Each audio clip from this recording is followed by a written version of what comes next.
A graça do Senhor Jesus Cristo, o amor de Deus e a companhia do Espírito esteja conosco, agora e para sempre. Eu sempre achei que os grilos a gente matava, né, com baigão, com chinelo, que eles incomodam, né? E agora eu vi que eles têm uma orquestra também, né? E eles agradecem a Deus, né? É o jeito deles cantarem e agradecer a Deus, é verdade. Alegria estar aqui nesta manhã.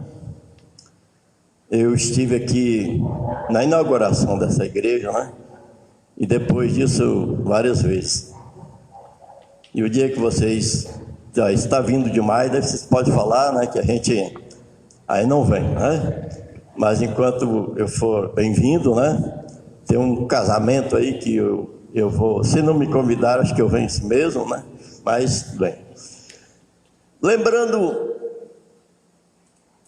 a história de Josué melhor, eu gostaria de perguntar, você já pensou na trajetória da sua vida, o lugar onde você nasceu, o lugar onde você morou, o lugar onde você cresceu, as pessoas com quem você conviveu, o lugar onde você está hoje e o que você está fazendo aqui? Cada um de nós tem a sua história. E que bom que essas histórias, de certa forma, elas se convergem, ou seja, elas se encontram, como acontece hoje, nesse dia e nesse local. E será por que as nossas histórias, cada um tem uma diferente, por que elas se encontram nesse local? Porque todos nós fazemos parte de uma linda história, e ela começou muitos anos atrás. Josué ele está diante das tribos de Israel, eram 12 tribos, e ele reúne então esse povo em Siquém, os conselheiros, líderes, juízes, oficiais, eram pessoas importantes, com cargos importantes na liderança, né? Na condução do povo de Israel. E Josué fala para essas lideranças e fala para todo o povo. Lembrando que Josué ele foi substituto de Moisés. Então Moisés foi aquele homem que tirou o povo lá do Egito, né? Conduziu esse povo durante 40 anos pelo deserto, e agora ele está diante das portas da terra prometida, mas ele não entrou na terra prometida. Josué então foi escolhido por Deus para ser o substituto de Moisés, para continuar então essa obra. Ele tinha talvez em torno de uns 80 anos quando ele entrou na terra de Canaã. E sua principal tarefa foi expulsar os povos que moravam ali, porque essa terra era do povo de Israel. Deus prometeu essa terra para Abraão, essa é a terra de vocês. E a outra tarefa importante era dividir essa terra entre as 12 tribos de Israel. Mas Josué não reúne o povo aqui para falar da sua boa atuação, da sua boa gestão como líder.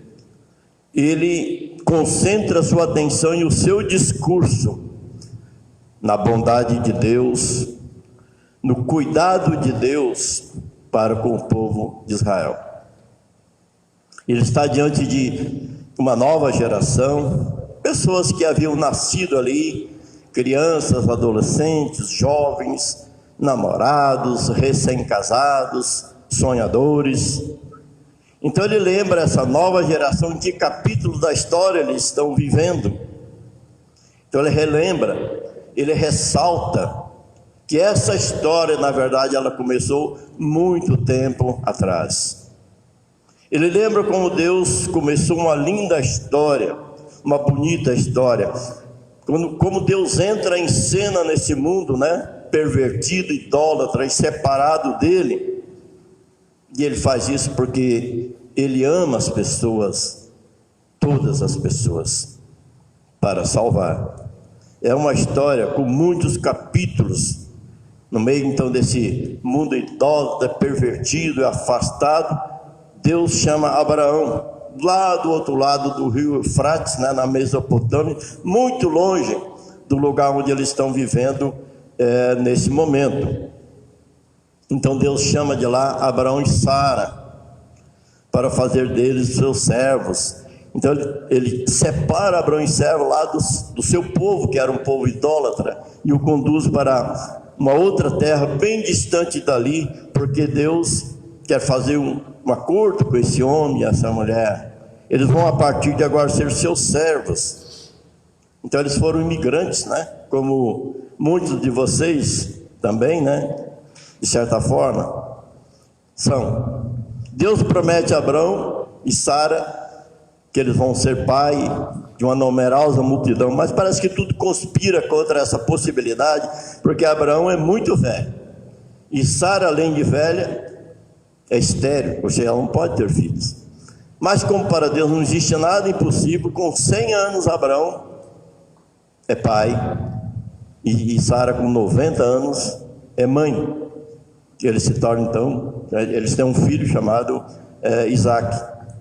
Isaac viveu a sua história na terra de Canaã, casado com Rebeca. Ele tem um filho chamado Jacó, que foi então pai de 12 filhos que deram origem a essas tribos de Israel. Vocês conhecem a história, né? Que Jacó então teve um filho chamado José, e esse José foi vendido para o Egito como escravo pelos seus próprios irmãos, por causa de coisas internas na família, ciúmes, inveja e assim por diante. Lá no Egito ele passou muitas dificuldades, mas como ele era um rapaz fiel a Deus, ele se tornou governador do Egito. No Egito então tem um novo capítulo da história. O povo de Israel se tornou escravo de Faraó. 400 anos de escravidão. Aí Deus intervém por meio de Moisés. Ele tira de lá o povo e o conduz à terra prometida. E aqui ele diz: olha, passa o bastão para Josué, passa a responsabilidade para Josué. E foi dito no texto que foi lido, né? Não foi pela espada nem pelos arcos e flechas de vocês que eles foram expulsos. Eles aqui, os inimigos, né? Deus expulsou os inimigos. Deus foi avançando, né? Quando Moisés, por exemplo, chegou no Egito para tirar o povo de lá, qual a arma que vocês acham que ele tinha? Será que ele tinha uma metralhadora, um tanque de guerra, um míssil nuclear, aviões? Sabe o que ele tinha? Um cajado, um bastão. Esse era a sua arma. E qual a chance dele vencer o poderoso exército de Faraó com um cajado? Deus é que deu a vitória. Como diz ali, Deus não deu só essa vitória, deu várias vitórias. E Deus deu a terra, Deus deu cidade, Deus deu parreiras, oliveiras, tudo de graça para esse povo. Em Deuteronômio 9 diz que esse povo foi para cá não porque é um povo bom, não porque é um povo melhor, mas Deus escolheu esse povo que ele quis cumprir uma promessa que ele fez a Abraão, Isaac e Jacó, que era a promessa de um dia mandar o Salvador para toda a humanidade. Esse povo não era bom, era um povo teimoso. Se esse povo está ali reunido diante de Josué, então não é porque é um povo bom, não está ali pelos seus próprios méritos, não está ali pela sua força, não está ali pela sua beleza, não está ali pela sua bondade, nem pela inteligência e nem pela santidade. Não foi escolhido por ser melhor, foi escolhido pela graça de Deus, para testemunhar no meio de um mundo idólatra e pagão, que existe um único Deus verdadeiro, né? Que deseja salvar a humanidade.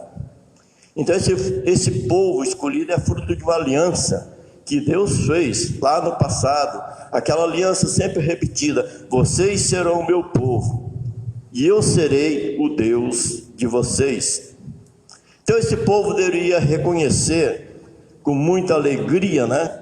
O que Deus fez na vida deles, ao longo dessa jornada, eles deveriam conhecer os mandamentos de Deus e aplicar nas suas vidas, deveriam prestar culto a Deus com alegria, deveriam testemunhar que existe um único Deus Todo-Poderoso, que é Criador e que é Salvador. E Josué então termina o seu discurso exortando: agora temam a Deus o Senhor, sejam servos, fiéis e sinceros. Josué conhece esse povo, conviveu com eles 110 anos.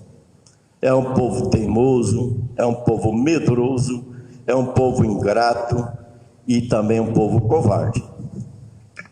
Ele não disse no texto, mas teve uma vez, antes de entrar na terra de Canaã, que Moisés escolheu um líder de cada tribo, 12 pessoas, de agora vocês vão andar pela terra, dê uma olhada na terra e tragam boas notícias para esse povo, para animar, para eles levantar a cabeça deles, eles desejarem entrar logo nessa terra. E eles o fizeram. Só que quando eles voltaram, 10 deles começaram a fazer terrorismo. Não, aquela terra é pequena, não cabe a gente. Lá tem cidades fortificadas, tem homem gigante lá que a gente perto dele parece gafanhoto. Só Josué e Caleb disseram: não, a terra é boa, ela é grande, cabe todo mundo. É claro que tem cidade fortificada, é claro que tem gigantes, mas Deus está do nosso lado. Se Deus ganhou outras batalhas, ele ganhará essa também. Então Josué conhece a índole desse povo. Eles estão rodeados de povos idólatras. Os deuses desses povos eram feitos de pedra, de pau, de prata, de ouro, representados por animais como vaca, cobra, crocodilo. Na cabeça deles eram forças que controlavam o sol, a chuva, o vento, a seca, as enchentes, as pragas, as guerras. Na cabeça dele, essas forças controlavam os rebanhos e as plantas para que pudesse produzir. Mas como esses deuses eram projeção da mente humana, ou seja, uma invenção da mente humana, então não existia o conceito de santidade, não existia o conceito de pecado, não existia o conceito de condenação e muito menos o conceito de salvação. Josué quer que haja sinceridade no coração. Ele diz ali: joguem fora os ídolos. Isso significa que havia pessoas infiéis no meio deles. Ele chama o povo à responsabilidade. Vocês podem servir a Deus ou os ídolos, mas vocês têm que escolher. Vocês não podem ficar em cima do muro. Vocês têm que escolher de que lado vocês estão, de Deus ou do diabo. Se vocês querem escolher os ídolos, que escolham, mas não tente enganar a Deus dizendo que vocês são dele, quando o coração de vocês não é dele, mesmo que de Deus não se zomba. Escolham hoje o que vocês querem: os ídolos dos seus antepassados lá na Mesopotâmia, os ídolos lá do Egito, os ídolos desses povos que estão à volta de vocês, ou o Deus verdadeiro que amou vocês, que escolheu vocês, que protegeu vocês, que conduziu vocês e que abençoou vocês nessa longa jornada. Agora, eu e a minha família, nós serviremos a Deus, o Senhor. Que bela decisão, Que belo testemunho, que firme confissão de fé no Deus Todo-Poderoso. Bom, eu disse no início que cada um tem a sua história.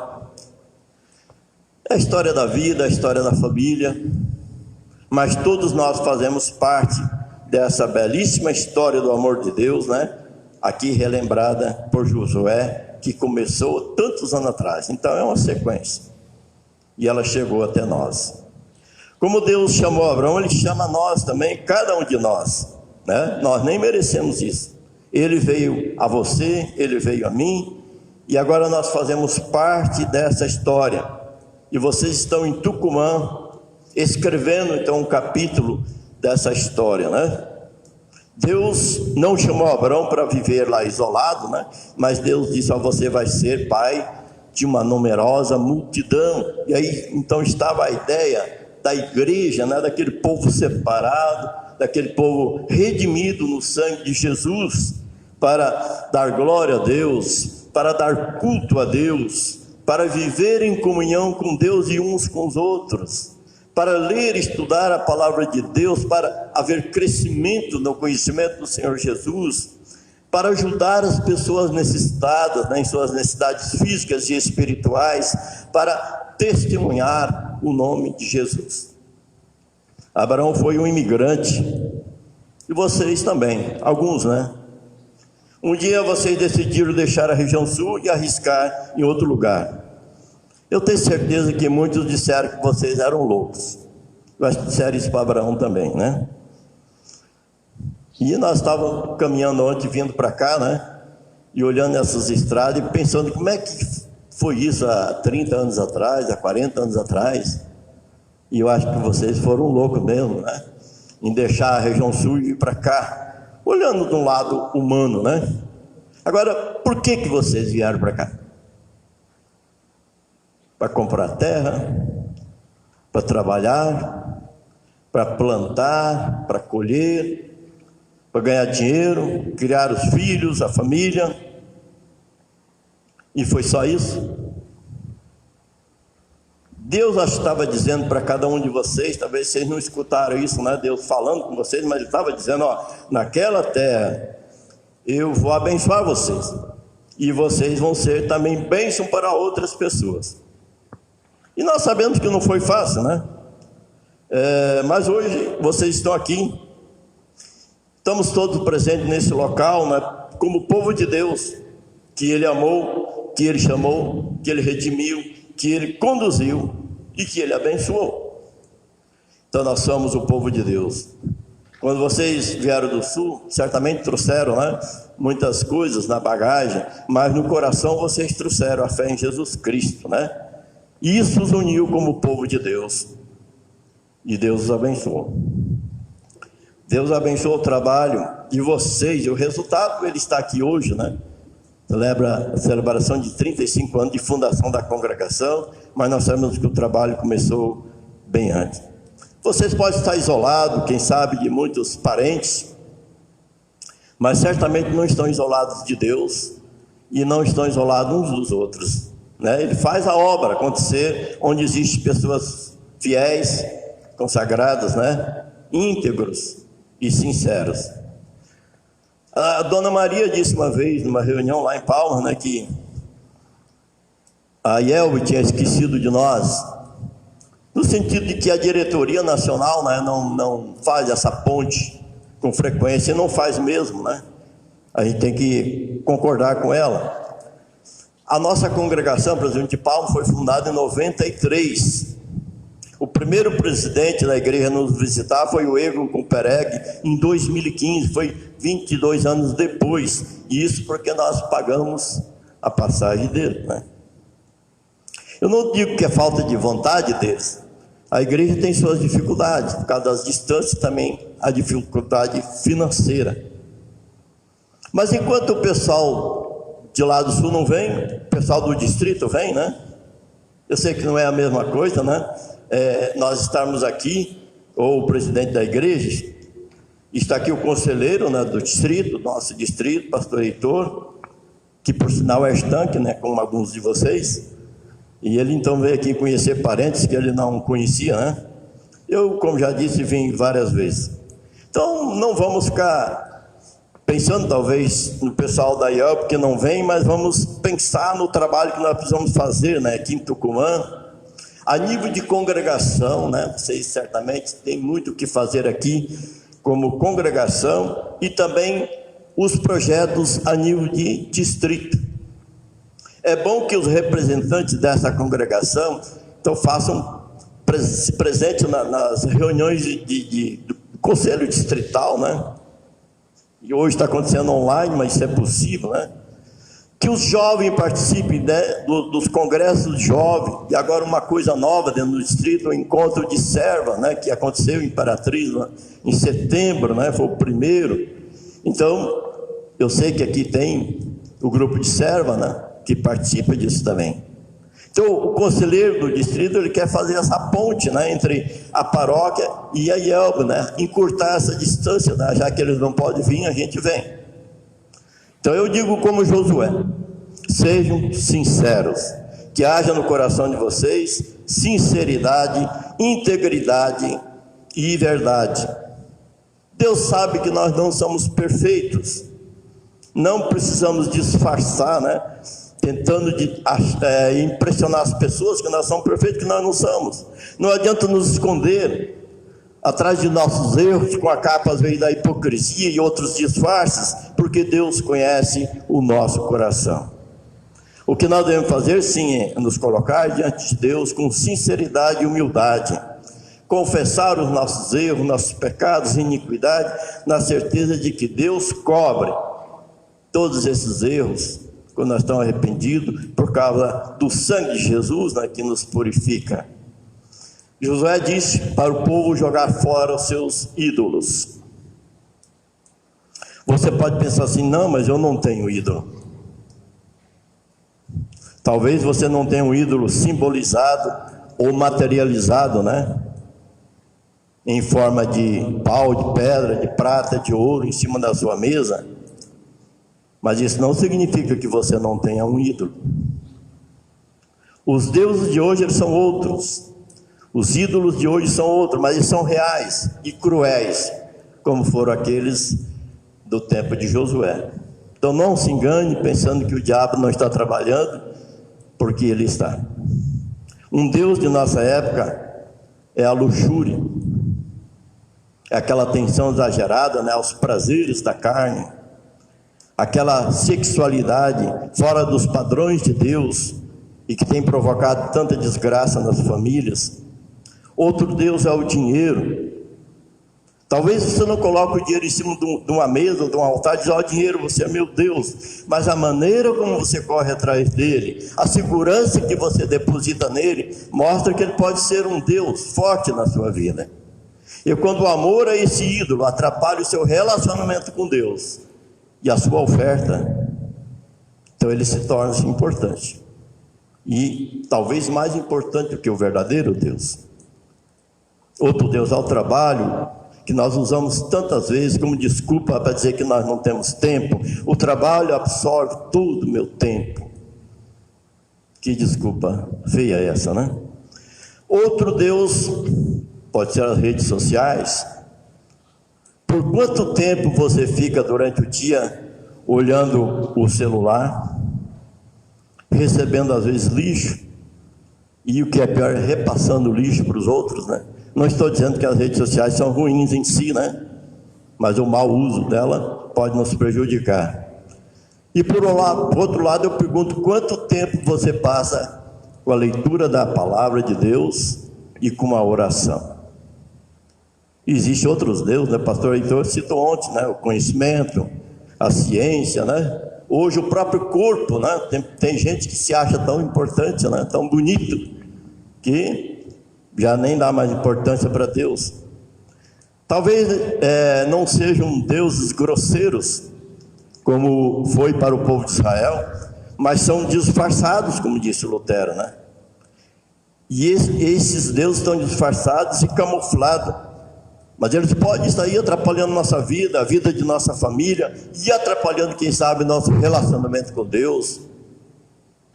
Então jogue fora os ídolos, como Josué pediu.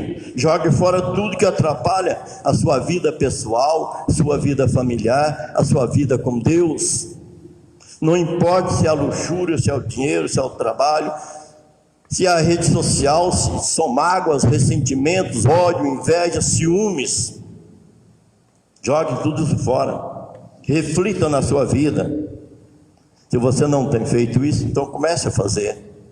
Diga a Deus: Senhor, eu trago a Ti esta carga, né? Esse peso que está sobre meus ombros, de todos esses ídolos que estão atrapalhando a minha vida.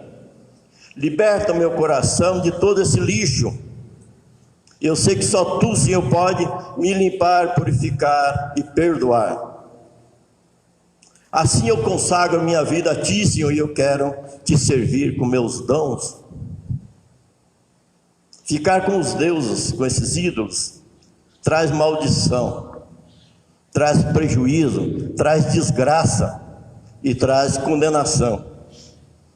Por isso Josué pediu para o povo se consagrar a Deus. E quando nós consagramos a nossa vida a Deus, aí sim existe bênção, existe a graça de Deus, existe alegria, existe paz, existe salvação. Decidam ficar do lado do Senhor. E assim vocês estão decidindo pelo bem da vida de vocês, pelo bem da família de vocês, pelo bem dessa igreja, né, que Deus aqui plantou e precisa de cada um de vocês. Cada um de vocês é importante na construção, né, dessa igreja. Josué disse: eu e a minha família serviremos a Deus, o Senhor.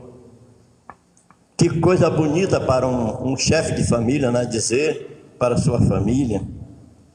Que belíssimo testemunho de fé podemos dar, né, para os vizinhos e outras pessoas. Que bela e corajosa decisão, né, para colocar em prática todos os dias na nossa vida. A nossa sociedade, ela está infelizmente desnorteada. Ela precisa de homens, de mulheres, jovens e de crianças que digam: nós também serviremos o Senhor, pois Ele é o nosso Deus. Esta foi a resposta, né, que o povo deu a Josué naquele dia. Esse foi o lema da minha formatura em 1976, 46 anos atrás, né?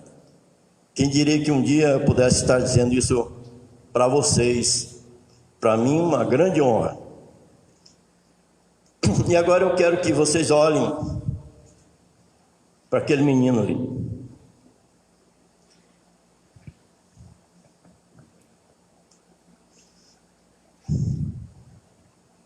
Eu chamo de menino, não é porque ele é criança, não. É uma forma carinhosa.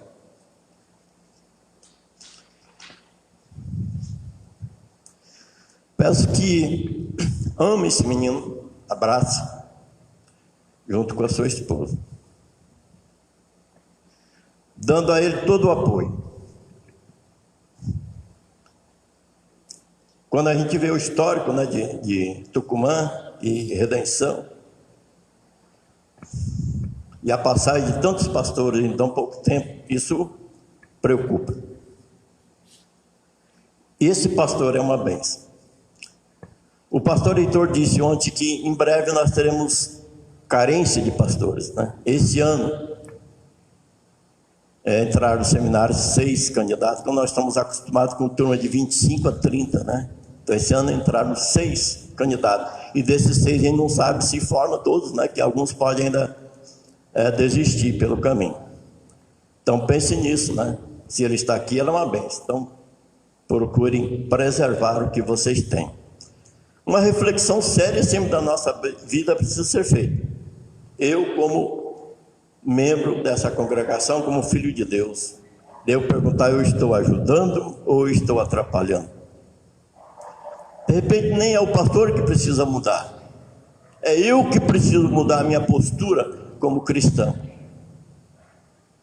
Estou orando pelo meu pastor, eu estou orando pela minha congregação, eu estou ajudando o pastor a colocar em prática, né, os projetos, o trabalho da congregação e da paróquia. Eu estou ofertando para o sustento da obra de Deus nesse local. Hoje vocês lembram 35 anos de fundação, uma história escrita certamente com muito trabalho, com suor, preocupação e lágrimas, mas também com certeza com muita dedicação, oração e confiança em Deus. Então continuem firmes, unidos uns aos outros e todos unidos à palavra de Deus. Não deixe se abalar pelas dificuldades, mas continuem firmes, colocando as suas vidas na dependência de Deus, com submissão e humildade, como fez Josué. Vocês acham que Josué teve sucesso porque ele era forte? Porque ele era poderoso? Porque ele era inteligente? Porque ele era o comandante? das forças de Israel? Não. Ele teve sucesso porque ele fez uma coisa: ele deu atenção àquilo que Deus lhe disse. E o que Deus lhe disse? Deus lhe disse o seguinte: tome cuidado e viva de acordo com toda a lei. Quando fala lei, entenda a palavra de Deus, a Bíblia, né? Que o teu servo Moisés lhe deu. Não se desvie dela em nada, e você terá sucesso em qualquer lugar para onde você for. Estude esse livro de noite e se esforce para viver de acordo com tudo que está escrito nele. Se fizer isso, tudo lhe correrá bem e você terá sucesso. Lembre da minha ordem: seja forte e corajoso. Não fique desanimado, nem tenha medo, porque eu, Senhor, seu Deus, estarei com vocês em qualquer lugar para onde você for. Então está aqui uma receita para o sucesso. E decido então, como Josué: eu e a minha família serviremos a Deus, o Senhor. E aí vocês vão sentir como Deus é bom, como Deus é grandioso, e como Ele quer abençoar a vida de vocês, como Ele quer abençoar a família de vocês, e como Ele quer abençoar também o trabalho desta igreja, né, que começou há tantos anos atrás. Cada um é importante nesta obra. Tem uma menininha na hora da oração, o que ela disse? Está com saudade. Como é o nome dela? Hein? Então faça com a Cecília: sinto saudade desse local. E venha, né? Amém?